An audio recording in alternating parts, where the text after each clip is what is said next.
Kalau ada seliwiran wangi-wangi tai kuda, aku pasti bilang, wangi. Enggak, gue lagi ngebayangin, wah ada kuda nih. Berak dong, buruan, gue pengen nyiumin. Gitu kali ya.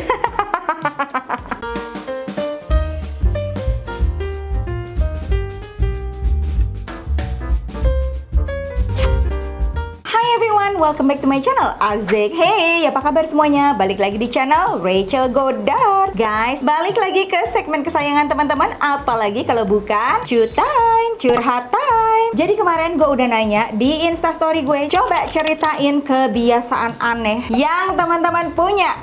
Sumpah, ini kebiasaannya ada yang 18 plus Sampai kebiasaan horor. Ini Sirin. Jempolnya mana? Like dulu dong videonya, abis itu subscribe dan share ke seluruh social media yang kalian punya. And now let's move on to the video. Halo Ci Rachel, kalau bacain ini tolong jangan ke capture ya namaku. Aku ini anak yatim. Babaku meninggal waktu aku masih SD. Hubungan aku dan Baba sangat dekat. Aku selalu ngerasa kesepian semenjak beliau nggak ada. Jadi waktu aku SD, biar selalu dekat sama Baba, aku suka pelukin guci abu Baba. Sedikit bikin aku tenang, tapi aku sering buka gucinya, terus pegang abunya. Ternyata aku makin nyaman, sampai aku pernah iseng jilat abunya Baba. Ternyata kebiasaan aku ini nggak bisa diberhentikan. Susah sekali. Setiap aku marah, sedih, aku makanin abunya Baba. Jujur Ci, aku ngerasa jauh lebih baik setelah makanin abu Baba. Tapi masalahnya sekarang abunya udah mau habis. Aku panik banget Ci. Aku takut kalau nanti aku kehabisan gimana. Wow, ini kebiasaannya lumayan bikin berpikir ya. Gue juga bingung sih sebenarnya. Gua tanya teman-teman online aja deh. Gimana nih guys, apa yang harus dilakukan kalau abunya habis? Komen di bawah. Langsung aja ya kak, aku mau cerita. Gak tau kenapa, aku tuh suka banget nyiumin lem uhu. Kalau nggak ada lem uhu, kayak bisa gelisah sendiri. Hahaha. Aku juga suka nyiumin rautan pensil yang kayu. Iya, yang serbuk itu kak. Pas serbuk kayunya masuk ke hidung tuh enak banget tahu. Aduh. Ini apa sih? Tapi emang jujur, Wangi lem uhu sama wangi serbuk kayu tuh enak, kayak wangi bensin gitu kan, emang enak gitu. Dan tapi itu kayak addictionnya. kayak ngelem gitu. Tapi ini kan sama aja kayak ngelem, ya kan? Doh. Lanjut, terserah sih orang mau bilang apa Mbak Raci. Tapi gue ya gini Mbak, gue tuh suka banget ngejajarin uang yang sama. Kalau misal ngelihat 20.000 di tengah apitan 50.000, rasanya kesel, pengen langsung pindahin. Bahkan parahnya nih ya, kepala pahlawannya harus sejajar sama. Oh my god, nyusahin lu ya, kayak orang lagi buru-buru, lu pasti lagi ngejajarin pahlawan tuh di dompet. Aku sebenarnya capek ya punya kebiasaan aneh gini, tapi mau gimana? Bingung. Apalagi ibuku punya warung kelontong di rumah. Sehari-hari kerjaan aku cuma ngejejerin uang biar rapih. Kalau enggak, aku nggak bisa tidur. Gemes deh. Tapi anehnya ini berlaku sama uang aja kak. Kalau yang lain aku nggak peduli. Hehe, bacain ya Mbak Raci. Raci lagi. Halo Ci, ini sebenarnya bukan dari ceritaku, tapi kebiasaan teman dekatku Ci. Sebut aja namanya Mawar. Dia itu kalau tidak suka sama orang, dia tebalikin fotonya. Gimana? Pernah nih aku lagi main ke kamarnya, aku lihat foto keluarganya ditebalikin, kepala di bawah. Oh, jadi kayak misalnya ada foto keluarga frame gitu, terus di upside down gitu, dikebalikin gitu ya. Jadi fotonya aturan kepalanya di atas, di kepalanya di bawah, gitu kali ya. Awalnya aku nggak sadar. Terus karena rumahnya tuh base camp, jadi kita sering main ke sana. Mulai deh tuh aku lihat lagi foto kakaknya yang diterbalikin. Aku penasaran, tanya dong kenapa. Katanya itu afirmasi biar kakaknya tuh pusing. Hah, serem gak sih? Terus kan kita seneng ke mall, suka foto box atau polaroid. Pernah dong dia terbalikin foto sahabat kita ini. Memang mereka sedang nggak teguran karena masalah sepele, tapi freak banget kan kan, jadi takut main sama dia.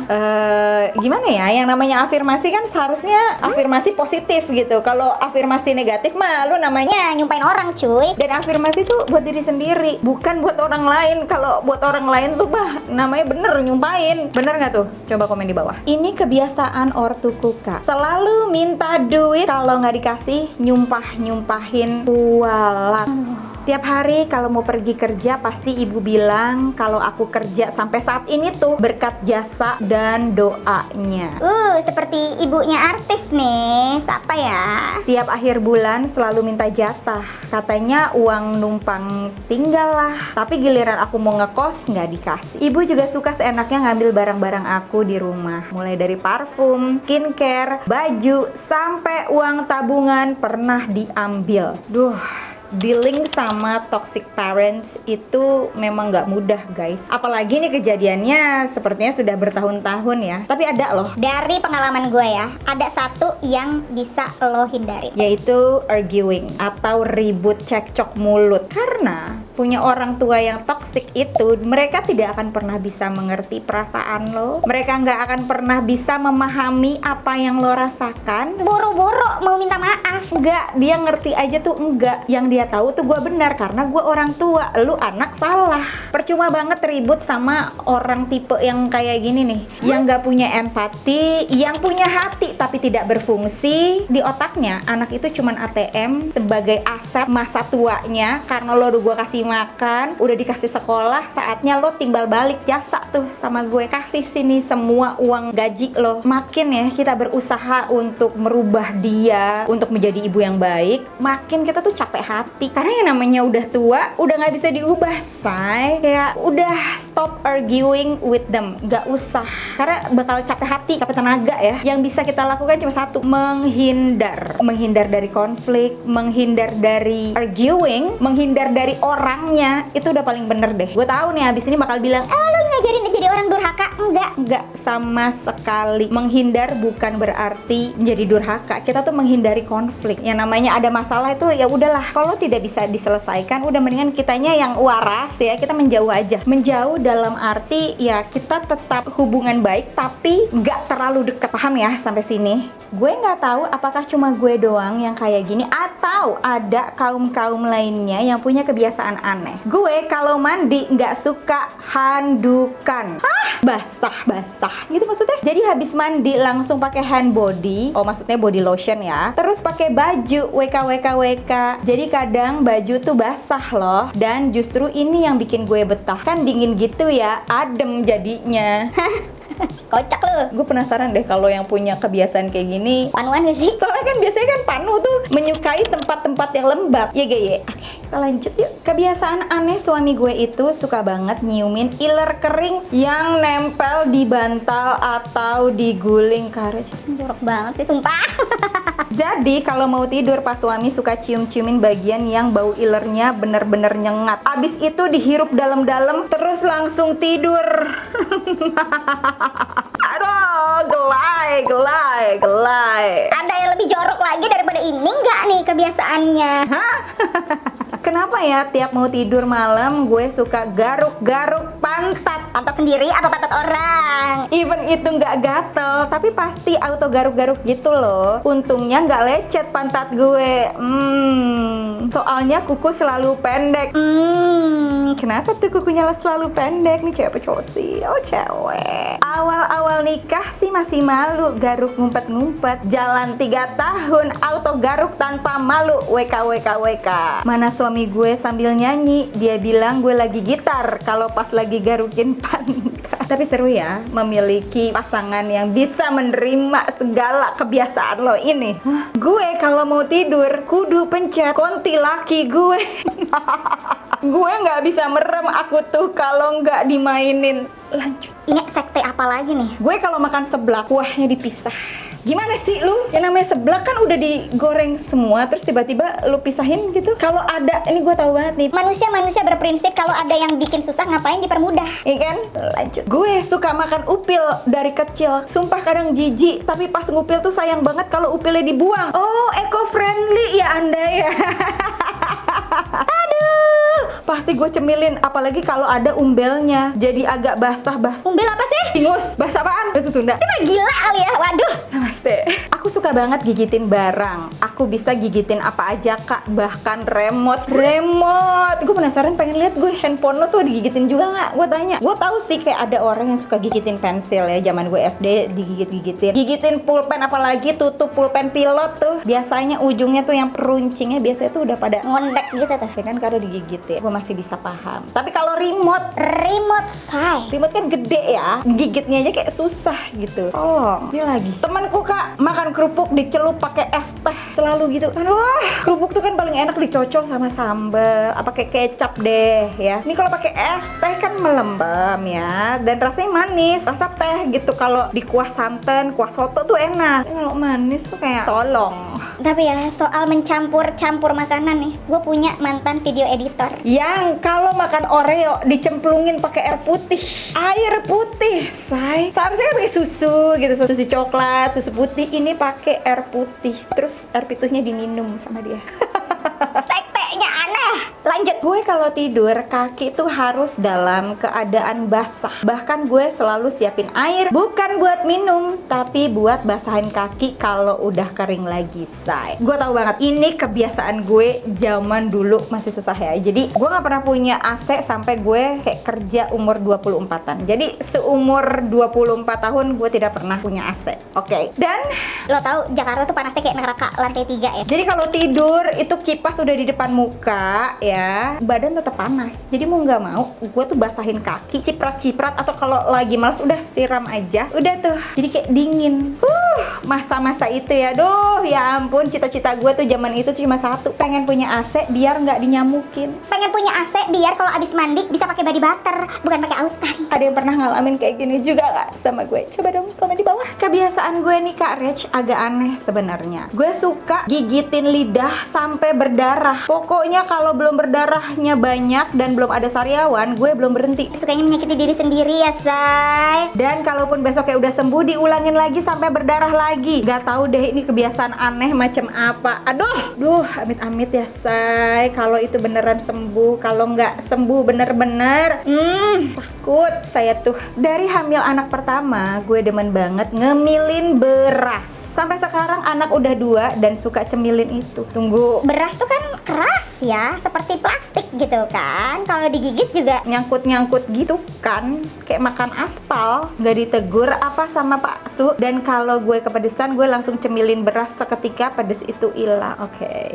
Halo Kak Rech, jadi aku mau cerita kebiasaan anehku. Tapi jangan sebut namaku. aku ya. Oh, lo pakai second account juga. Sebenarnya malu banget. Jadi waktu kecil itu aku punya kebiasaan aneh, yaitu suka megang tete sendiri.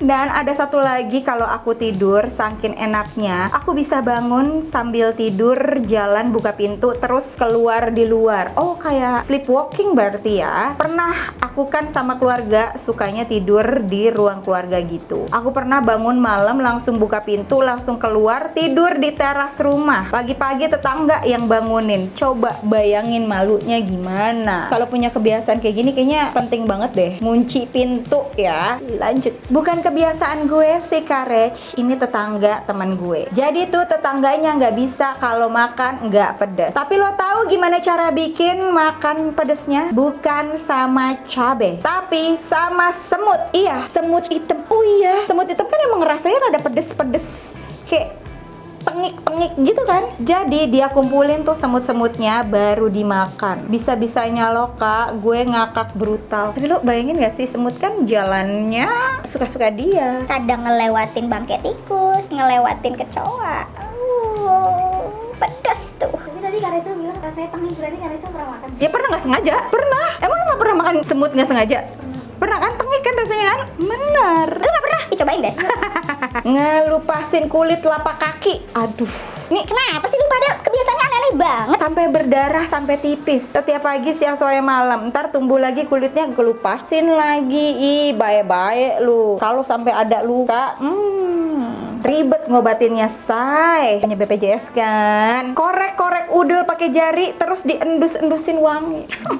Dan cariin tuh dan enak dipegangnya. Sebel banget, gue sebel banget. Gue punya habit cabutin bulu mata sampai botak. Kalau udah tumbuh dan panjang, gue cabutin lagi sampai botak. Berarti lu nggak pernah pakai maskara gitu? Kalau dikumpulin itu udah bisa buat bikin bulu mata palsu atau eyelash kali Shay. Gue sebelum mandi suka nyium bau celana dalam gue. Baunya tuh bikin nagih. Aduh. Pusing. Selalu cek kunci pintu lebih dari 10 kali karena ngerasa belum dikunci. Capek sendiri harus difoto setiap ngunci pintu. Capek. Paham banget sebagai istri. Yang suaminya OCD, saya sangat paham. Bahkan dulu pintu apartemen gue itu sampai rentak tuh ngelilingin pintunya karena dia sering banget ngunci buka. Udah sampai mobil dia bilang, Kayaknya aku lupa kunci. Balik lagi ke atas. udah deh, udah dikunci. Begitu terus noh. Kak, aku suka banget sama bau tai kuda. Aduh, kalau ada seliwiran wangi-wangi tai kuda, aku pasti bilang, Wangi. lu pada kenapa sih tai kuda dibilang wangi? Tapi random banget gitu ya, secara lu tinggal di mana gitu, kayak banyak kudanya kan? Mungkin tinggal di puncak kali ya. Enggak, gue lagi ngebayangin, weh ada kuda di Berak dong, buruan, gue pengen nyiumin. gitu kali ya. Gue punya kebiasaan nyabutin rambut sampai kepala gue bener-bener botak lebar. Dan sekarang tuh sampai bagian rambut yang botak agak panjang-panjang. Karena kalau panjang sedikit dicabutin. Nggak tahu persisnya dari kapan kebiasaan ini, tapi yang pasti dari gue SD atau SMP. Udah mencoba untuk berhenti tapi kadang nggak sadar nyabutinnya karena enak rasa rambut dicabut. Aduh. Kak, aku tuh dari kecil sampai sekarang 26 tahun punya anak satu yang kalau tidur harus nyubitin leher sendiri atau mentil. Sakit sih, tapi nagih. Kadang suka risih karena dikiranya abis bekas cipokan. Cupang maksud lo. Tapi gimana lagi, udah berusaha berhenti tapi susah. Semenjak kerja lumayan berkurang banget sih. Sakit ya? Cocok banget nih buat aku Kacal. Mohon disamarkan ya namaku. Nggak tahu kenapa aku suka banget cabutin bulu. Kadang tuh ya lagi santai di rumah atau di kamar pada sendiri gitu, gue cabutin deh tuh bulu jembinya. Kayak enak aja gitu kalau udah tercabut. Apalagi pas bagian gatalnya. Mohon maaf, lu gak pernah cukuran apa bagaimana? Bisa lo tarik sampai gitu. Pada saat selesai datang bulan tuh paling enak dicabut. Ampun jorok banget, tapi enak ketika mencabutnya. Oke guys, itu dia tadi Chew Time tentang kebiasaan aneh. Nextnya kita bahas Chew Time versi apa lagi ya guys ya. Kalau teman-teman suka dengan video ini, jangan lupa di subscribe dan diaktifin loncengnya biar nggak ketinggalan video terbaru dari gue. Dan follow juga sosial media gue. And once again, thank you so much for watching. I'll see you on my next video. Stay kece. Bye bye.